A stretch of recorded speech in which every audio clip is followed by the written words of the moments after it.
when I went through my bad semester, it all started with kind of like just this feeling of loneliness. And at the beginning, I never, like, when it wasn't that bad, I never took advantage of going to talk to somebody or anything about it. And so me, like you said, I think it does sometimes, it's self-inflicted.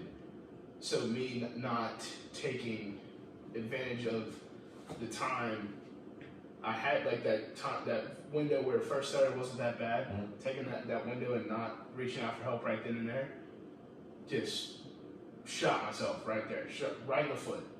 Shot myself right in the foot. And then it's just a huge tumble down. All the negatives start piling on. It's one thing after the other. You start missing class, and then it just causes anxiety. It's like, oh my God, I'm gonna fail. Like, I'm all this other stuff. And I'm telling you, like, I felt like the biggest failure that semester, and I just felt awful. I felt like, because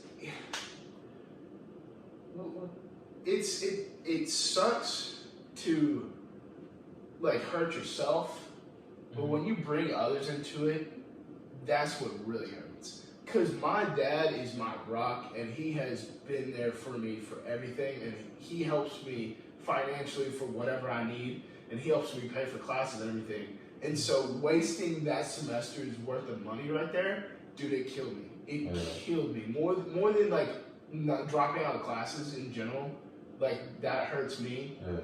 But wasting my dad's money like that just absolutely just tore me to pieces. Because I'm like, I'm not just wasting my time and my money and my effort. My dad has put so much effort into me. He's put so much money into me. He is investing in my future, and I felt like I just totally let him down.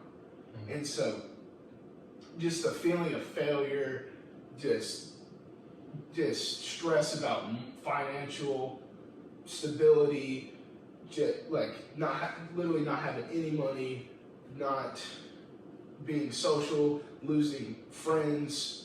Because I didn't talk to anybody that semester. I didn't go out. I didn't go to parties. I didn't do anything. I hardly went to football games. Like I think I went to a majority of them, but I mean I didn't do any. I went there, went back. I was probably freaking out at those football games too, because I had just had huge social anxiety. Like I didn't go up to the gym because I just felt very inferior to everyone, and I didn't want people. Because I was basically scared that people would like look at me and judge me hardcore. That was like a big thing. Like so, I lost. It was just huge because I lost all confidence in myself altogether. I lost confidence in my academic abilities. I lost in my physical appearance. I lost confidence in my social skills. I was scared to talk to people. I was scared to interact with people. I was scared to do anything. I was just locked up for the longest time, and it was just a scary point in my life. And so kind of back to what I was saying, it's like just everything adds on. Like once you hit that point where you just fall, and you fall hard, and I mean hard. And so like I said, the grades, the money, everything piling on, I just hit that rock bottom. And I just was there for the longest time, and it was bad. And then, like you said, my mom is the one who finally was just like, what the hell is going on? Because I wasn't the person that was going to reach out to somebody. I was honestly just going to like, basically, once again, have it self-inflicted. I wasn't going to do anything about it. I was letting it happen. I wasn't going to take any steps to get better. And then my mom noticed that I was texting weird. Not that I was talking weird, but I was texting weird. And so then she like goes over there, helps me, makes me go to counseling, all this other stuff. And there we go. There it is, that first step. It wasn't a ginormous step, but it was that first step. And then once I talked to counseling services, went and talked to my academic advisors, they recommended just withdrawing because I was going to fail every class. And so it was just little steps like that. And then, so like talking to that, withdrawing, going home, being with my family, like having that support system. And so, like I said about falling down, it all adds on, but the same goes for on your come up. Just everything adds on, and it's so nice. Because I started with my mom, that support system, that rock, that base. Started right there, and then going home, see my family, and them helping me out too. Then going to like different therapy sessions to learn how to cope with this kind of stuff, so it doesn't happen again. And so it just builds and builds and builds. And so then I'm home, and like it's just small steps. And so like I go home, I'm hanging out with friends and family and all this other stuff. I went home the first weekend of Thanksgiving, and my buddy was throwing a party, and I was literally at that point, it was still pretty much a rock bottom. I didn't want to go. I was like, I don't want to go. I don't want to see people. I don't want to interact. I just kind of want to be with people I'm most comfortable with, and just work my way up. And so then finally, like it gets into like Christmas time and all this stuff, and it was fine. I'm still working up, still going to like different sessions, and then like there was another party that went on that was like thrown by like some frat at Lamar at one of the bars in Beaumont, and like my sister, her sorority friends, Ian, and like everybody else wanted me to go, and I was like, man, I really don't want to go because this is like my worst nightmare right now, because I don't want to interact with people, and this was going to be hundreds of people there, and I'm definitely not going to know everybody. I'm going to know a lot of people there, but it's definitely, there's probably going to be like 3 or 4 people there that I'm absolutely comfortable with. And so I get there, they gave me to go. I go, and I stay there for like an hour and a half and everything, and I'm like, I tell Ian, I'm like, all right, I think I'm ready to go. But that right there is a small victory. I got out, I did something. It's not huge, but I mean, I did something, and it was just another step. It's just another step up, and it's just a slow but sure thing. And then I get back, I tell my parents, we had this conversation like, do you want to take the semester off? Like, talking about the spring, because I had to withdraw in the fall. And so they're like, do you want to go back? You can enroll at Lamar, or you could just take the semester off, go work somewhere. And I was like, I think I'm ready to go back. I'm ready to go back. I'll go back, same shit. Didn't go to class for the first month. And then this time, my dad's the one who got me. And he's just like, I'm not doing this again. So it's either you're gonna get it together, or I'm done. Because I've already wasted a lot of his money and his time and effort. And so it's some tough love that he was putting on me, but honestly, it was necessary. It kicked me into gear. Then I went and talked to all my professors, told them what was going on, and everything. And don't be scared to talk to professors, because they were honestly so helpful. All of them except for one. One of them was kind of like, well, that kind of sucks. And I'm like, okay, cool, you're a jackass. Every other one, like my architecture professor's like, if you need something, like if you miss a class, just let me know. I'll send you a video of the lecture and all this other stuff. And because I talked about this, I think the last podcast, because he said he's been there before. He's like, I've been there before. I felt what you're feeling right now, and it sucks. And I want to help you as much as I can, because I had someone help me. I'm like, it was one of like the most heartwarming things ever. And then all my other professors like, just get this done within like a week and a half, and you'll be back on track, and we'll be good. I'm like, this is awesome. Like, everybody's giving me a chance, and it felt good, because it felt like a second chance.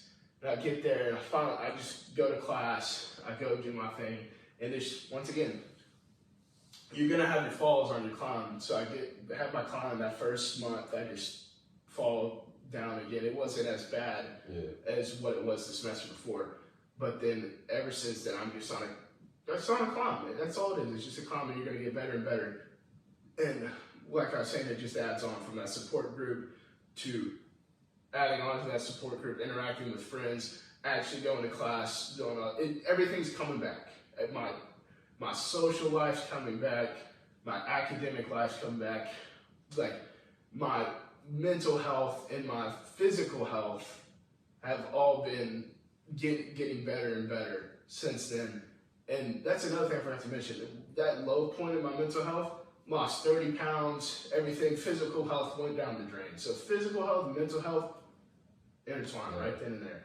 And so just, it's a push every day.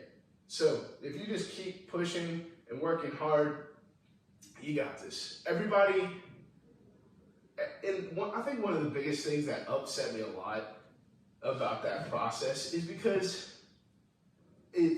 what made me the most mad is one phrase. It was, "Why are you depressed? You don't have it bad." And yeah, I didn't have it bad. I didn't have it bad at all. Like, I'm at A&M University. I have a family that supports me. A lot of people don't even have that. I have it great. Trust me, I'm acknowledging my privilege.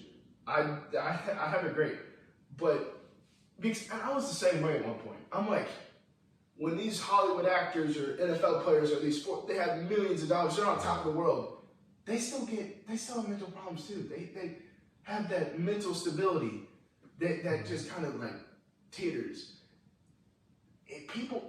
Mental health can happen mental health problems happen to anyone and everyone, and it can get severe with anyone and everyone. Yeah. And so no matter where you're at in life, it can happen. And so it felt really degrading to me because I understand that a lot more people have it way worse than me, but I still feel like it just shouldn't belittle what I'm going through as well. There's a lot more people worse off than me, and I would love to help them out. I think everybody deserves some help. But just because that I'm at a good point in life doesn't mean that I should just suck it up. Yeah. Like, everybody needs a little help. And once I got that push, it's just accelerating. I'm feeling a lot better. Everything's just going great, and it's going in the right direction. I still have my little slips and falls, but everybody's gonna have that. But as long as you just keep generally moving up, that's all that matters. And so I feel like I'm at a good point. My grades are a hell of a lot better than it was the last 2 semesters. And like I said, my physical health, I'm feeling a lot better. Mental health, because through that whole thing, I felt like I just had a headache, constant headache. My vision, I felt hazy, even with contacts and glasses and everything. Everything was just kind of, I don't know, just blurred, honestly. And so now it's like I have that clarity, everything's just moving in the right direction, and I think mental health is just one of the biggest problems, because the thing is with like depression and anxiety, everybody feels it, but some people, it can get to the extremes. And once it gets to the extremes, that's when it becomes a problem. And it's a big problem. And the more research we have about it, the more help we can get, the better.